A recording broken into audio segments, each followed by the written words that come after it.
बिस्मिल्लाहिर्रहमानिर्रहीम, अस्सलाम वालेकुम। मेरा नाम सईदा सोबिया है। Welcome to my YouTube channel. आज हम बात करेंगे पाकिस्तान में बढ़ती हुई डाइवोर्स की शरह पे, और उसमें कौन से फैक्टर्स हैं और अवामिल शामिल हैं जिनकी वजह से तेज़ी से बढ़ रही है।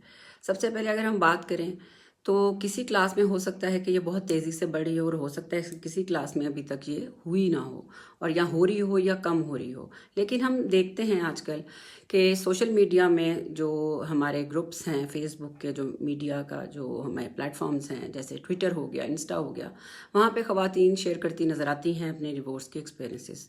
जी हाँ, तलाक की जो शरह है वो बढ़ रही है, लेकिन आज से अगर 20 या 30 साल पहले देखा जाए तो उस वक्त ये चीज़ नहीं थी। उस वक्त माँ बाप ये कह के ही अपने बेटियों को रुखसत करते थे कि अब तुमने यहीं पे रहना है, और जिस तरह के भी हालात होंगे तुमने गुजारा चलाना है। अगर वो तुम्हारे बच्चों का खर्चा दे रहा है, तुम्हें खुश रख रहा है, मार पीट नहीं रहा, तुम पे खर्च कर रहा है, तो इट्स ओके। लेकिन ये ओके अब ओके नहीं रहा है। जो ही आ गई है, हमारा शऊर बढ़ गया है, हमें पता चलता है कि मेंटल अब्यूज़ क्या है, फाइनेंशियल अब्यूज़ क्या है। इस तरीके से हमने चलना है, और इन चीज़ों ने हमारी जो ज़िंदगी है उसको देखने का हमें बहुत ज़्यादा तरीका बदल गया है। सबसे पहले तो मैं बात करूँगी ट्रस्ट इशू की। जब मियाँ बीवी में ट्रस्ट इशू नहीं रहता तो कोई भी रिश्ता कायम नहीं रहता। अगर हमें अपना ट्रस्ट इशू सही रखना है तो गलती तो इंसान से हो जाती है, बहुत सारे मराहिल आते हैं। शादी एक चीज़ ही ऐसी है जिसके अंदर अप्स एंड डाउन आते हैं, और आप दोनों को उसके अंदर एक दूसरे का साथ देना होता है। और अगर किसी से कोई गलती हो जाए तो उसको आपको मान भी लेना चाहिए। बहुत दफ़ा ये देखा गया है कि जब किसी हस्बैंड से कोई अफेयर उसका होता है, या वो दूसरी शादी कर लेता है, या कोई भी मसला हो जाता है, और उसको अगर वो खुश असलूबी से वो ठीक कर भी लें, मगर क्योंकि वो इंसाफ नहीं कर पाता और बहुत से मराहिल पे फिर प्रॉब्लम्स पैदा होती हैं, जिसका हल खुला या डिवोर्स की सूरत में निकलता है। तो आजकल क्योंकि अफेयर्स की एक बहुत ज़्यादा लहर जारी है, तो बहुत सारे घरों को तबाही का जो जो राज है वो इनमें छुपा हुआ है। इसके बाद आपकी आती है फाइनेंशियल इंडिपेंडेंस। अगर आप अपने फ्लुएंस देखें कि किस तरह बढ़ रहा है फाइनेंशियली, तो आप कोविड के बाद हालात हर एक के चेंज हुए हैं, कारोबार कम हुए हैं, नौकरियां चली गई हैं, मगर फिर भी स्टैंडर्ड्स आई हैं। और दूसरी तरफ अगर आपका मियाँ अच्छी पोस्ट पे है, वो कमा रहा है, आपको कंट्रोल करता है, आपकी नीड्स पूरी नहीं करता, तो तब भी इसकी वजह बनती है। और अगर औरत इंडिपेंडेंट है, वो कमा रही है और वो समझती है कि मैं एक अच्छे तरीके से रह सकती हूँ, तो वो भी इस तरह सोच सकती है, और ये भी वजह बनती है तलाक की। और देखा जाए तो तलाक को बुरा क्यों कहा जाता है, ये अच्छी है या बुरी? बेशक ये एक बहुत बुरी चीज़ है और अल्लाह ताला ने इसको नापसंद फरमाया, मगर अगर हम अपने दीन के हिसाब से देखें तो हमें पूरा हक है कि हम अपनी आज़ादी के लिए ये स्टेप उठा सकते हैं अगर हम इस रिलेशनशिप में नहीं रहना चाहते। रसूल पाक सल्लल्लाहु अलैहि वसल्लम के पास एक सहाबिया आई थी, उन्होंने कहा था कि वो अपने शौहर के साथ नहीं रहना चाहती, तो रसूल पाक सल्लल्लाहु अलैहि वसल्लम ने उनको इजाज़त दी थी कि वो उनसे अलहदगी इख्तियार कर लें।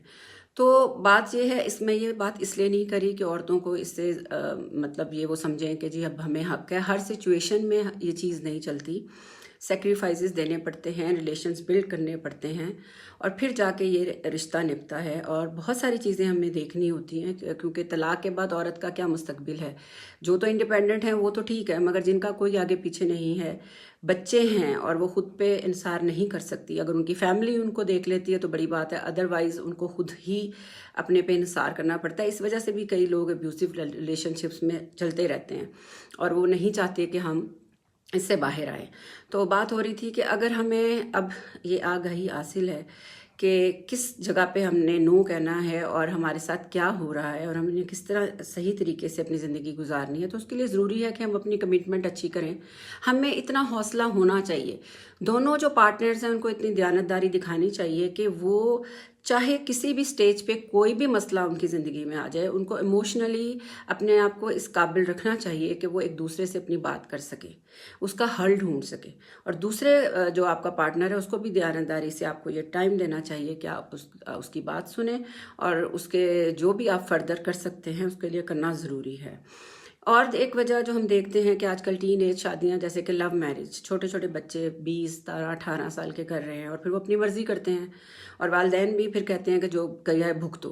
तो उसकी वजह से भी ना उनको कोई इमोशनली स्टेबिलिटी उनमें होती है, ना फाइनेंशियली स्टेबिलिटी होती है, ना ही उन्हें पता होता है कि शादी है क्या चीज़ है, उसको किस तरह लेके चलना है। तो उस वजह से भी ये एक बहुत बड़ा ड्रॉबैक है कि डाइवोर्सेस हो रही हैं। और تو اس کا ڈرا بیک یہ ہے کہ شادیاں ناکام ہو جاتی ہیں اور طلاق کی ریشو میں جو ہے اضافہ ہو رہا ہے۔ اور اگر ہم ارینج میریجز دیکھیں تو وہ زیادہ کامیاب ہیں، کیونکہ اس کے اندر ہمیں یہ پتہ ہوتا ہے کہ ہمیں مطلب کوئی جواب دہ ہیں ہم کسی کے، کوئی ہمیں سمجھائے گا اگر ہم نے کچھ ایسا ویسا کیا، تو وہ زیادہ تر کامیاب رہتی ہیں۔ ایک سب سے بڑا ایلیمنٹ جو میں سمجھتی ہوں ایک اور بھی ہے، وہ ہے آپ کے انٹرفیئرنس۔ جب آپ کے رشتے میں کوئی انٹرفیئر کرتا ہے تو پھر آپ کا رشتہ کمزور ہو جاتا ہے۔ جس طرح کہ آپ دیکھیں آپ کے ان لاز وغیرہ، آپ جب جوائنٹ فیملی میں جاتے ہیں تو ایک یہ خود سے ہی پہلے سے ہی ہمیں دماغ میں ہوتا ہے کہ اب یہ جو ان لاز ہیں تو اس طرح نہ اس طرح نہ۔ اگر مرد جو ہے وہ اپنے ماں باپ کو تھوڑا ٹائم دے رہا ہے، بیٹھ رہا ہے ان کے پاس، تو بیوی چاہ رہی ہوتی ہے کہ نہیں سب سے پہلے وہ میرے پاس ہی آئے۔ اور اسی طرح ایک ماں باپ بھی یہی چاہتے ہیں کہ بے شک ہم نے اپنے بیٹے کی شادی کر دی ہے تو ہمارا بھی حق ہے کہ وہ ہمیں بھی ٹائم دیں۔ تو بات انڈرسٹینڈنگ کی ہے۔ اب ہمیں وقت کے ساتھ گرو اپ کرنا چاہیے، ہمیں چاہیے کہ ہم اپنے رجحانات چینج کریں، اپنی مینٹل اسٹیبلٹی کو آگے لے کے آئیں۔ اور گیو اینڈ ٹیک کا معاملہ ہے، تو بہت سے خواتین کو میں نے دیکھا ہے کہ اس وجہ سے کہ گھریلو جو ناچاکی ہے اور جس کے اندر انٹرفیئرنس ہے، یہ بھی ایک بہت بڑی وجہ ہے طلاق ہونے کی۔ تو سب سے بڑی بات جو سب سے ہمیں اہم جانی وہ یہی ہے کہ ان سب کے پیچھے ہر طرح کے ایلیمنٹس، حالات، فیکٹرز موجود ہیں، لیکن آپ کی ایک کمٹمنٹ جو ہے وہ اس کو بچا لیتی ہے۔ اب دیکھیں کہ سم ٹائمز ہوتا ہے کہ آپ کا اگر شادی ورک آؤٹ نہیں کری تو لوگ آپ کو مشورہ دیتے ہیں کہ آپ بچہ پیدا کر لیں۔ میرے خیال میں this is not a good idea, کیونکہ بچہ اس دنیا میں آ گیا اور آپ سفر کر رہے ہیں تو پھر آپ اس کو بھی سفر کراتے ہیں۔ اور بڑا ہو کے کئی دفعہ میں نے یہ سنا ہے کہ بچے کہتے ہیں میری ماں نے یا میرے باپ نے ہماری وجہ سے سیکریفائسز دیا، اس ریلیشن میں رہے تاکہ ہم کو دونوں کا پیار مل سکے۔ اور آپ دیکھتے ہیں کہ عورت تو پھر تھوڑا بہت بچوں کے ساتھ اپنے گھل مل جاتی ہے اور اپنے کچھ دکھ یا کوئی پرابلمز ہیں ان کو بھولنے کی کوشش کرتی ہے، لیکن مرد کی سائیکی ڈیفرنٹ ہے۔